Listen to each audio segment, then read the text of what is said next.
बाजार थाने में कार्रवाई का रेड मुकर्रर। इन्होंने हमसे 10,000 रुपया मंगवाया। बहन के लिए रिश्ता आने पर नौजवान कत्ल। उन्होंने मुझे कहा मैं साला बना कर रहूंगा। मैंने उसका फोन छीना और वो शोर मचाने लग गया। मैंने हवाई फायर किया। नौजवानों से कत्ल करवाकर ब्लैकमेल करने वाला खतरनाक शख्स कौन? लाश 8 दिन घर में रही लेकिन किसी को इल्म तक न हुआ। एक छोटा सा शोर था, वहाँ पे कोई आता जाता ही नहीं है। कत्ल की कुछ दास्तानें ऐसी भी हैं जो किसी पहेली से कम नहीं होती। गोलियां मारने वाले का मकतूल से कोई झगड़ा न था। कत्ल का मास्टरमाइंड मकतूल को जानता तक न था। असलहा देने वाला खुद को मुजरिम नहीं समझता और जमीन खोदने वाले को सिरे से इल्म ही नहीं कि यहाँ लाश दफन होगी। 21 साला वक्कास के साथ क्या हुआ ये इंकशाफ तो आज होगा ही, लेकिन उससे पहले मकतूल के बारे में जानते हैं।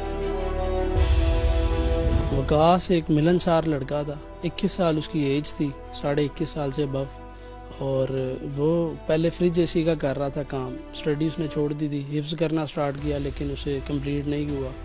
हाफ हिफ्ज किया उसने और उसने फिर कहा कि मुझसे नहीं होता।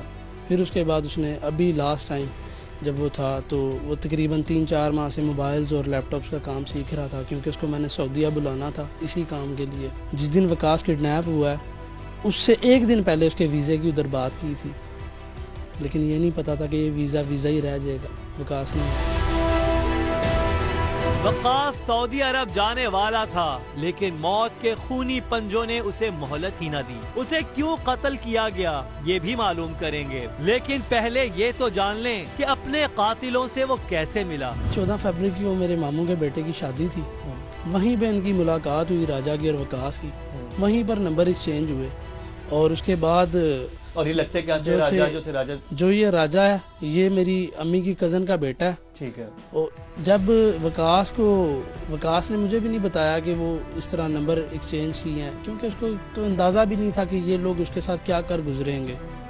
तो वकास को बोला उन्होंने लैपटॉप वगैरह हमें चाहिए, तो उसकी फैमिली ने भी बोला, उसकी माँ ने, कि हमें लैपटॉप चाहिए। तो वकास ने लैपटॉप भी दिलवाया उनको। उसी लैपटॉप की आड़ में ये लोग आज तक बच रहे थे कि इसका बटन ख़राब था, वकास हम तक नहीं पहुंचा।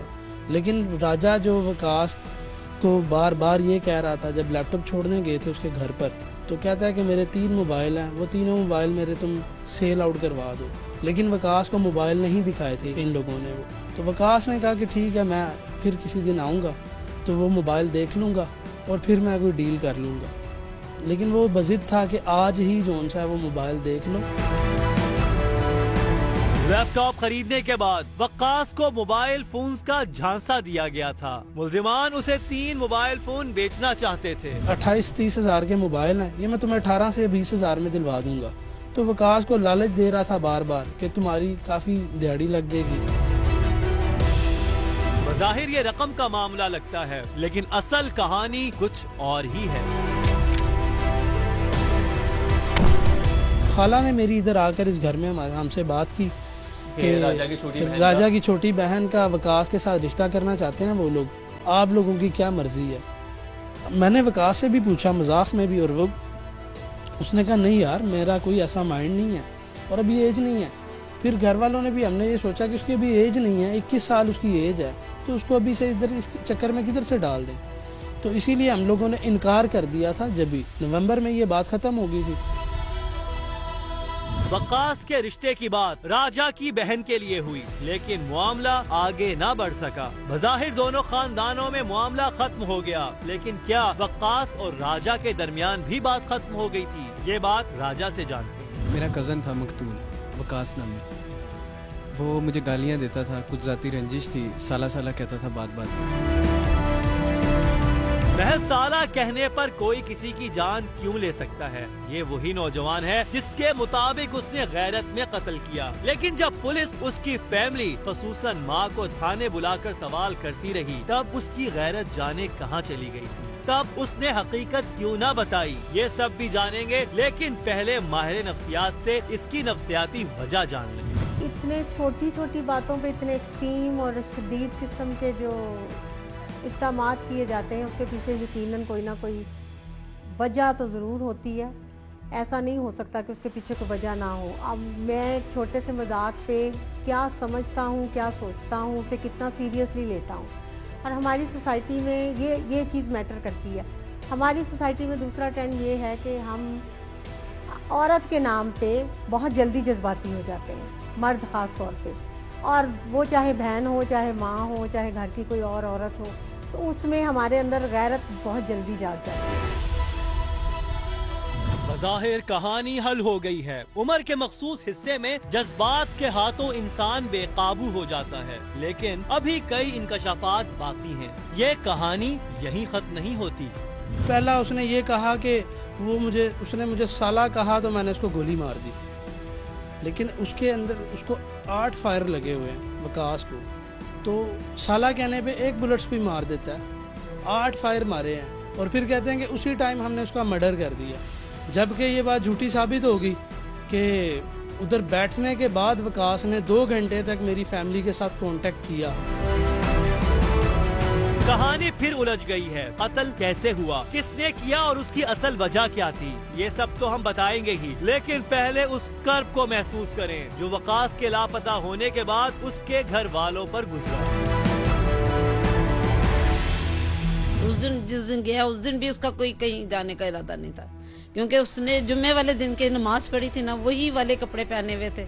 उसे पता था कि पापा ने इन्होंने भेजे हैं उस दिन पैसे, तो कह रहा है मैं कहा आपने क्या करने हैं, तो कह रहा मैंने मोबाइल लेने राजा के पास थी ना जैसे, तो मैंने उसे पहले 10,000 देना चाहा कि 10,000 ले ले, तो कह रहा नहीं अम्मी 10,000 नहीं और थोड़े और दे दो। फिर मैंने दोबारा फिर 5,000 दी, 15,000 मेरे हाथ से लेके गया कि 15,000 आपसे लिए, फिर कुछ भाई से भी उसने मंगवाए हुए थे, वैसे भी मंगवाए थे, कजन से भी मंगवाए थे उस वक्त ना उसने। और मैं समझा दूं व्यूअर्स को कि वो बेसिकली राजा के पास उसने लैपटॉप बेचा, राजा ने उसको 14,000 का लैपटॉप था, उसने 10,000 राजा ने दिए, उसने कहा कि 4,000 बाकी हैं, ये आप यूँ करो, मेरे पास 3 मोबाइल पड़े हैं जो कि 30,000 मालियत के हैं, आपको मैं 20,000 रुपये में देता हूँ, और जब ये आप बेच दोगे तो मुझे अपने 4,000 भी काट लेना और मुझे बाकी की पेमेंट कर देना। इस तरह कह के उसने वकास को एक तरह का लालच दिया कि तुम्हारा प्रॉफिट भी हो जाएगा। आ जाता था बातों में आ जाता था, क्योंकि इतनी उम्र नहीं थी।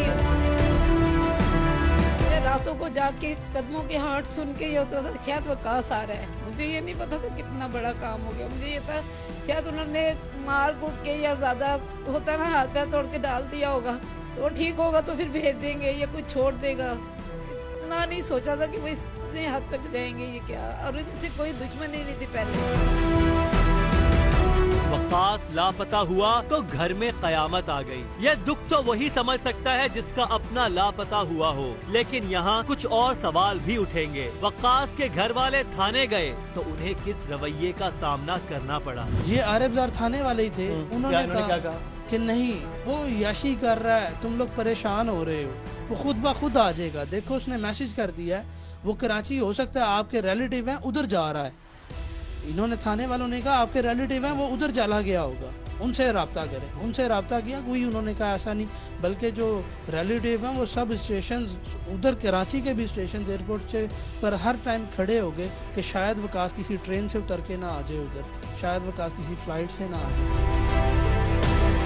पुलिस वाले वकास को अय्याश साबित कर रहे थे। उसकी वजह थी कुछ ऐसे SMS जो उसके नंबर से भेजे जा रहे थे। वो SMS क्या थे और कौन भेज रहा था, ये तो सामने आएगा ही, लेकिन पहले ये जानते हैं कि पुलिस ने इस नंबर को ट्रेस आउट करने के लिए क्या किया। एक और इंकशाफ देखिए। फिर आपने भी पैसे भी दिए पुलिस वालों को कि ट्रेस आउट करने के लिए, डाटा निकलवाने। मैंने उन्हें कहा कि पैसे चाहिए, पैसे ले लो। उस टाइम उन्होंने कोई पैसा नहीं लिया। नेक्स्ट डे जब वकास के मोबाइल से ये मैसेज आया कि मैं जो उनसे समनाबाद में हूँ, मैं समनाबाद में हूँ, मेरे साथ लड़की है, मैं शर्मिंदा हूँ, वो मुझे निकाह करने पे मजबूर कर रही है। अच्छा, ये मैसेज भी वकास के मोबाइल से आया। फिर मैंने वकास के मोबाइल का CDR कहा कि ट्रेस आउट करो, पैसे लो। फिर इन्होंने हमसे 10,000 रुपया मंगवाया, जो मेरे घर वालों ने जाके फिल 4 पुलिस वालों को दिया ताकि फौरी तौर पे वकास को लोकेट किया जाए। हमने किस मद में लिया? ये CDR डाटा निकलवाने के लिए वकास के मोबाइल का रेट जो है CDR निकलवाने का, आपको कोई प्यारा खो जाए और आपका कोई बहुत ही प्यारा बिछड़ जाए और आपको नहीं मिल रहा हो, अगर आपने मोबाइल डाटा निकलवाना हो, आपको पता करवाना हो कि वो इस वक्त कहाँ पर उसकी लोकेशन है आपके प्यारे की, आर्य बाजार थाना जो है ये 10,000 रुपए चार्ज करता है। हम पुलिस की करप्शन भी बेनकाब करते रहेंगे और उन पुलिस ऑफिसर्स की तारीफ भी करेंगे जो हकीकी मानों में अपना फर्ज अदा करते हैं। वकास का अंधा कत्ल ट्रेस करने वाले अफसर काबिले तारीफ हैं, लेकिन जिन्होंने चंद पैसों के लिए उसके मुल्जिमान को बचाया, पहले उनकी दास्तान सुनिए। उसके बाद जब CDR निकलवाने के लिए पैसे भी दे दिए तो फिर भी 2 दिन लगा दिए इन्होंने CDR के। इन्होंने कहा कि अभी टाइम लगेगा, 1 हफ्ता लगेगा CDR आने में। ठीक है। तो हमने कहा नहीं, इसको फिल 4 करना है। तो इन्होंने कहा उसके लिए आपको मजीद 15,000 रुपये देने पड़ेंगे फिल 4 करने के लिए, इसको ट्रेस आउट करने के लिए। हम लोग ने कहा कि अब ठीक है, हम वो भी देने के लिए तैयार हैं, लेकिन उस टाइम वकास का मोबाइल जब ट्राई किया तो वो ऑफ हो गया। उसके बाद से इन्होंने कोई ट्रेस नहीं किया, कोई कुछ नहीं। 3 दिन बाद जब CDR आया, तो जब CDR आया तो वो क्लियर होगी, हमारे सामने वाजिया होगी वो चीज़ें कि वकास वालदा को छोड़ने के बाद राजा को कॉल करके राजा के पास गया। राजा की कॉल्स थी, राजा की वालदा की कॉल्स थी, मैसेजेस थे, वकास को वालदा को छोड़ने के बाद किया। यानी कि वो एक प्रूफ मिल गया कि वकास जो था अपनी वालदा को छोड़ने के बाद सीधा राजा की तरफ गया, क्योंकि राजा की वालदा के भी कॉल्स आई हुई थी उसको और राजा के खुद भी फ़ोन पर उससे बात हुई थी। और अगर यही काम पहले दिन कर लिया जाता तो ये फैमिली तो 2 साल तक ये नहीं तड़पते। दोबारा मैं उनके घर गई, उनके घर ना मैंने कहा है कि वो मोबाइल लेने यहीं आया था, तुम मेरे अपने हो, बताओ मुझे कि क्या हुआ है, कहाँ है वो, कहाँ की है उसे? आप राजा के घर गई जो कि आपकी कजन का बेटा था? हाँ जी, मैं खुद घर गई हूँ उसके घर। उसने पाया वो ऐसे कांप रहा था, घबराया हुआ था, सारी बहनें रोने लगी, ये क्या नहीं खाला, आपका दुख हमारा दुख है, आपका गम हमारा घर में। वो उसकी माँ, इसे ले जाओ। मैं कहा इसे क्यों ले जाओ, मेरे वकास कहाँ है, बताओ ये क्या। कह रहे नहीं ना, हमें तो पता ही नहीं कि वो कहाँ है, ये क्या है, हम तो खुद परेशान हो गए हैं, ये क्या, मुझे ये कह के भेज दिया। ये नहीं पता कि उन्होंने उसी दिन काम कर दिया वो। इस तड़पती माँ के आंसू हमारे मुआशरे की बेहिसी और सिस्टम की लापरवाही पर सवाल उठा रहे हैं। एक माँ का बेटा लापता था, लेकिन पुलिस का रवैया क्या था ये भी देख लें। इम्तियाज शाह, इसने एक हरकत ऐसी गंदी की कि जिससे मुझे बहुत गुस्सा आया। इसने मेरी वालदा को कॉल की और वालदा को कॉल करके कहता है कि आपसे मैंने बाकी पैसों का कहा था 15,000 का, वो आपने नहीं दिए, लगता है आपका लड़का घर आ गया लड़की लेकर और आप उसको छुपाना चाह रहे हैं, तो आप उसको छुपा नहीं सकते। ये मेरी वालदा के मोबाइल पर उसने अपने मोबाइल से कॉल की। ये इम्तियाज शाह साहब थे। इन्हीं की तस्वीर भी मिले ना तो मैं जरूर चलाना चाहूंगा इस वक्त स्क्रीन पे कि इम्तियाज शाह की तस्वीर भी चले। और ये नबी बख्श जो है, ये हमारे IOs हैं, ये इन्वेस्टिगेट करते हैं, इनका ये हाल है, इनकी ये औकात है कि किस तरह से कोई फैमिली दर्द में तड़प रही है और ये अपने पैसे बनाने के चक्कर में कि भाई आपका बेटा लड़की लेके आ गया, जरा 15,000 और दे दें। वकास के लापता होने के बाद पुलिस का रवैया बहुत भयानक था। मुलजिम पर मुसलसल शक का इजहार करने के बावजूद पुलिस उसे तहफ्फुज फराहम करती रही। पुलिस पैसे किस लिए मांग रही थी? मकतूल के घर वालों पर दबाव क्यों डाला जा रहा था? तफ्तीशी अफसर अपना फर्ज क्यों अदा नहीं कर रहा था? ऐसे कई सवाल हम उठाते रहेंगे, लेकिन पहले CIA सेंटर में मौजूद मुल्जिमान से जानते हैं कि ये सब कैसे हुआ।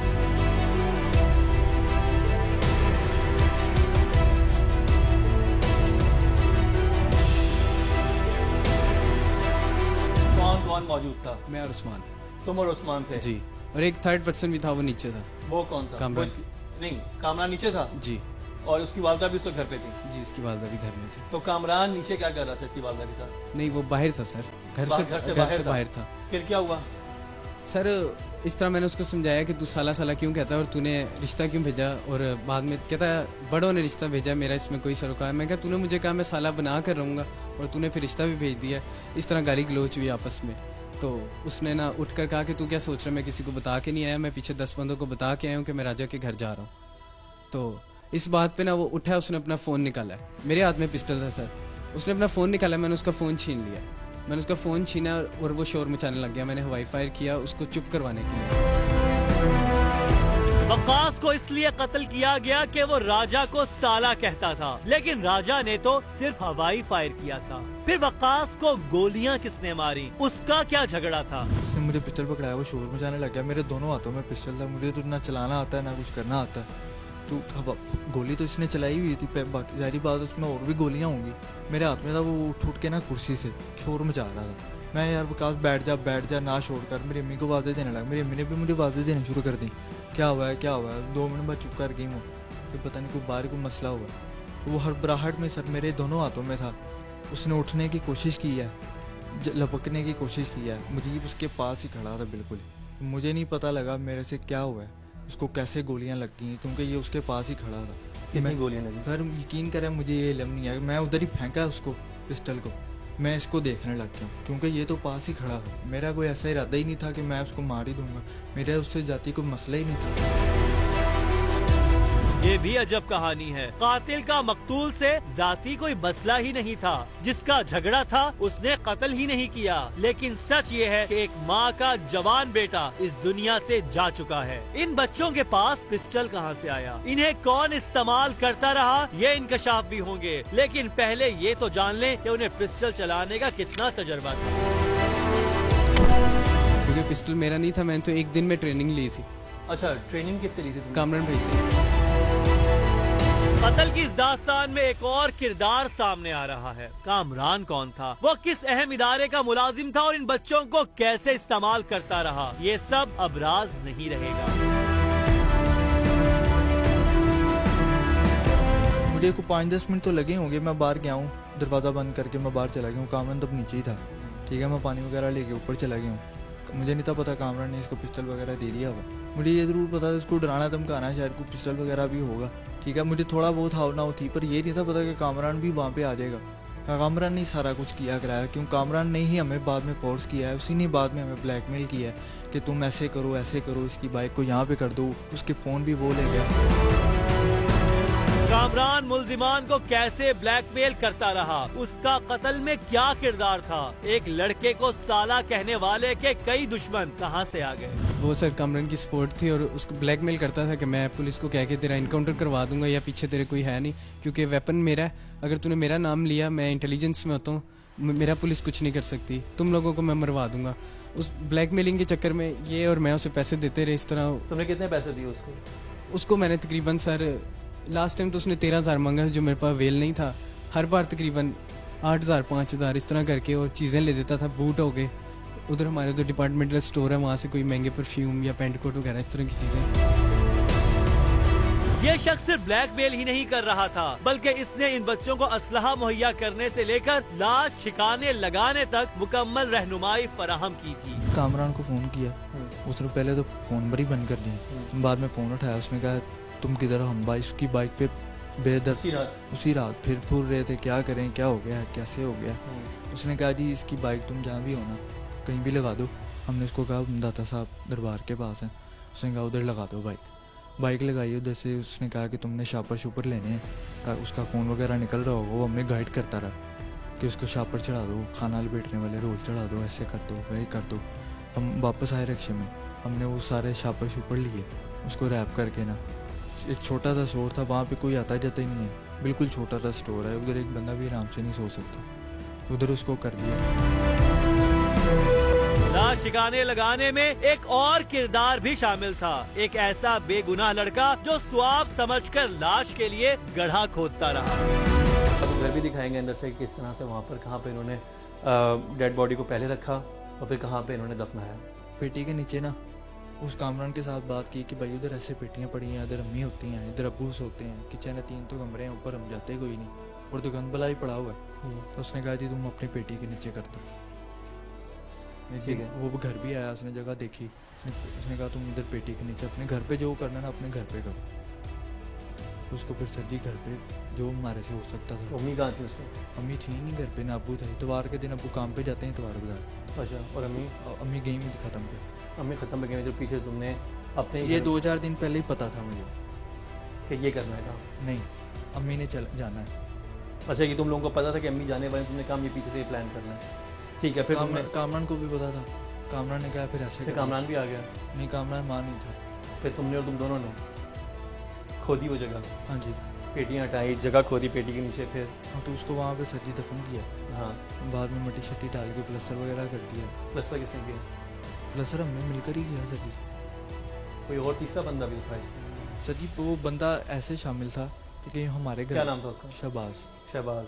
उस हमारे घर के साथ है मस्जिद। हाँ हमारी गली में पानी नहीं आता, हाँ ठीक है, पानी का मसला था पूरी गली में। शहबाज को भी पता था कि दोस्त था वो भी, आता जाता था, कि उसको पता था कि घर में पानी की प्रॉब्लम है, बंदा बात हाँ। शेयर कर ही देता है। उसको जानबूझ के झूठ बोला कि घर में ना पानी नहीं आता, मुझे चला नहीं जाता,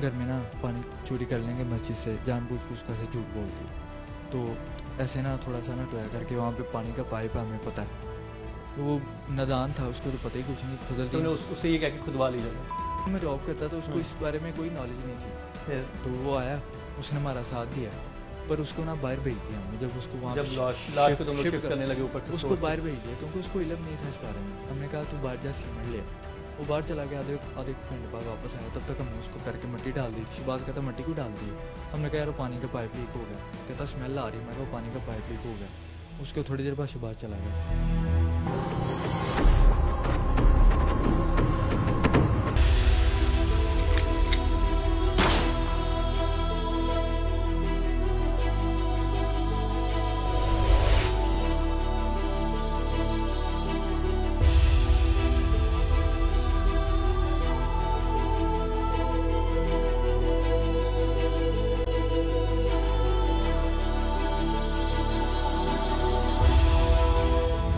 कामरान ने लड़कों के जरिए लाश ठिकाने लगा दी। अब एक और कहानी शुरू हो गई। वो उन्हें ब्लैकमेल करके सिर्फ रकम ही हासिल नहीं कर रहा था, लड़कों को कातिल बनाकर वो कौन सा घिनौना काम करना चाहता था। ये इंकशाफ तो होगा ही, लेकिन पहले इस केस को हल करने वाले काबिल पुलिस ऑफिसर से ये जान लें कि इन सब में मुल्जिम कौन है, सजा किसे होगी। इस केस में एक बहुत एक अजीब सी एक चीज़ हमने देखी। हमने बहुत सारे केसेस किए, लेकिन ये कॉम्प्लिकेशन इसमें हमें नज़र आई है कि जिसको प्रॉब्लम थी उसने उस तरह से मर्डर नहीं किया। जिसके घर वो चला गया, उसका कोई लेना देना नहीं था, उससे वो हो गया। फिर पता चला कि एक तीसरा बंदा इन्वॉल्व था जिनको ब्लैकमेल कर रहा था, वो पूरा मास्टरमाइंड था। अब सज़ा क्या होगी इन तीनों में, और ये क्या इन पे कौन सी बेसिकली जो कानून है बड़ा वाज़ेह है, उसमें कोई चीज़ें पोशीदा नहीं है। जो कत्ल करने में है वो कत्ल करने में इन्वॉल्व है, जो उसको फैसिलिटेट करने हैं वो उसमें इन्वॉल्व हैं। यानी राजा और जो उस्मान है जी बिल्कुल वो तो कत्ल में है। इस तरह एक शहबाज लड़का था, उसने वो क्योंकि गड़ा खोदा था, उसने डेड बॉडी को छुपाने में मदद की, इसलिए उसको तो पता ही नहीं था कि गड़ा किससे खुदवाया जा रहा है। नहीं, उसको पता था कि गड़ा किस लिए खुदवाया जा रहा है, कि इंसान की बू जो है वो ऐसी नहीं है कि उसको आप इग्नोर कर सकते। मुल्जिमान की सजाएं तो वाज़ेह हैं, लेकिन अभी कई इंकशाफ बाकी हैं। मास्टरमाइंड मुल्जिमान को सिर्फ ब्लैकमेल ही नहीं कर रहा था, बल्कि उसका मकसद कुछ और भी था। वो एक घिनौना खेल भी खेलना चाहता था। बड़ी मरतबा मैंने खाला को भी बताने की कोशिश की, अब्बू को भी बताने की कोशिश, बड़े लोगों को हर जगह वो इस्तेमाल करता था। इसके अलावा भी कई मरतबा डकैती करवाने की कोशिश की, वारदात करवाने की कोशिश की। कामरान जैसे लोग दूसरों को ब्लैकमेल करके इस्तेमाल करते हैं। शरीके जुर्म होने के बावजूद वो 2 साल तक उन्हें भी ब्लैकमेल करता रहा। आखिर कत्ल का ये राज कैसे खुला, देखिए अगला इंकशाफ। 24 नवंबर 2016 को सुबह के टाइम मेरी वालदा को एक अननोन नंबर से कॉल आई, जिसमें मेरी वालदा को उसने कहा कि मैं आपके बेटे के बारे में आपसे बात करना चाहता हूँ। तो वालदा ने कहा जी करो, क्योंकि माँ परेशान थी। उस कॉल में उसने कहा कि मैं आपके बेटे के बारे में बात करना चाहता हूँ, उसका मर्डर कर दिया, और उससे एक दिन पहले राजा के पॉलीग्राफ हुए थे फोरेंसिक लैब में।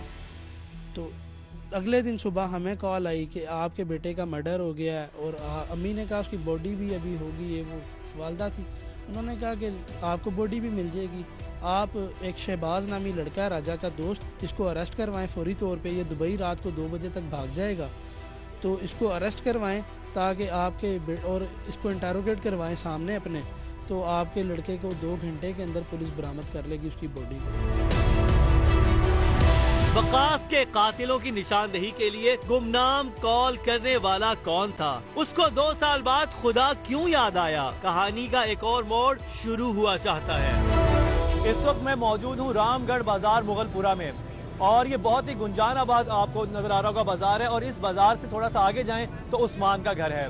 राजा और उस्मान वकास को इसी घर में लेकर आए और इस घर में लाकर उन्हें ना सिर्फ उसका मर्डर किया बल्कि उसकी लाश को ठिकाने भी लगाया। आइए आपको लेकर चलते हैं उसी घर में जिसमें निहायत ही घिनौना खेल इन दोनों नौजवानों ने खेला।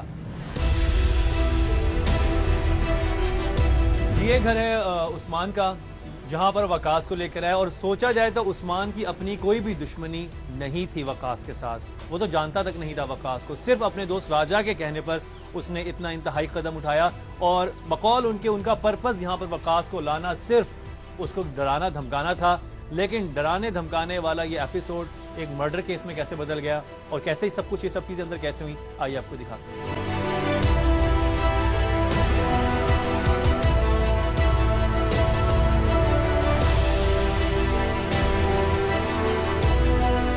यहाँ उसको बिठाया तो राजा के साथ अब इसकी तकरार हो रही थी आपस में, साला साला कहने से, जिस पे वो जो परेशान हो गया वकास, क्योंकि उसने राजा ने उस वक्त पिस्टल निकाल लिया हुआ था। लेकिन एक और चीज़ भी थी जो मुझे वकास वो राजा ने बताई कि जब ये तकरार होती तो उसने एक हवाई फायर किया था, जिसको सुन के उसकी वालिदा ने आवाज़ दी थी नीचे से। लेकिन वो हवाई फायर नहीं था।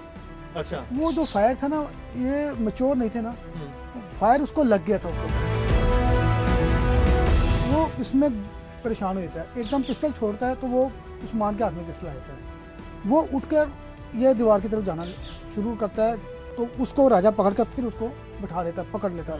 वो देखता हूँ उतनी देर में इससे एकदम 2-3 फायर होते हैं जो वकास को लगते हैं।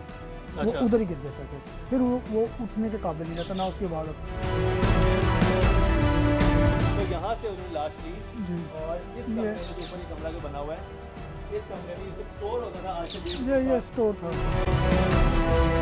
यहाँ पर लाश तकरीबन 8 से 9 दिन 8 दिन रही। 8 दिन वकास की लाश जो है यहाँ रही। जो वो वक्त था जब उसकी फैमिली पागलों की तरह वकास को ढूंढ रही थी। उसकी वालदा तकलीफ में थी, अजियत में थी कि मुझे मेरे बेटे का पता चल जाए। उन दिनों उनके बेटे की लाश 8 दिन इस कमरे में रही। और फिर उसके बाद क्या हुआ, 8 दिन के बाद उन्हें ये बात तो समझ आ गई थी कि वो कहीं और नहीं इसको लेके जा सकते लाश को, क्योंकि मैंने जैसे बताया कि इलाका बहुत गुंजानाबाद है। तो उन्होंने एक और प्लान किया। कत्ल तो हो चुका, लेकिन अब कातिलों के लिए सबसे बड़ा मसला लाश को ठिकाने लगाना था। नीचे जो घर में कमरा है, आइए आप उस कमरे में लेके चलते हैं कि जहां पर उन्होंने इस लाश को दफना दिया और जहां से ये लाश बरामद हुई है।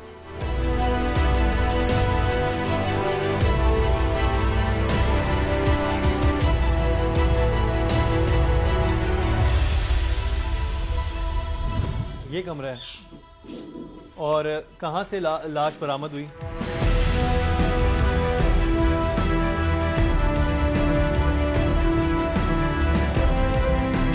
ये देखो सारी गड़ा है। पेटी कैसे गड़ा है?